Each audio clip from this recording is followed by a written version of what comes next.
Okay, so 552, we have a tank of 1,000 liters of water, and each day half of the water is removed. So we can make a table, right? So at day 0, there's 8,000. And then at 1, there's half, right? So 4,000.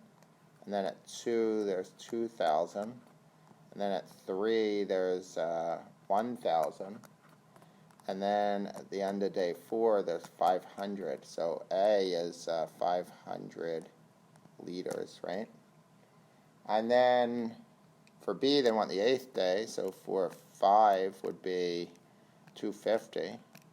6 would be 125. 7 would be 62.5.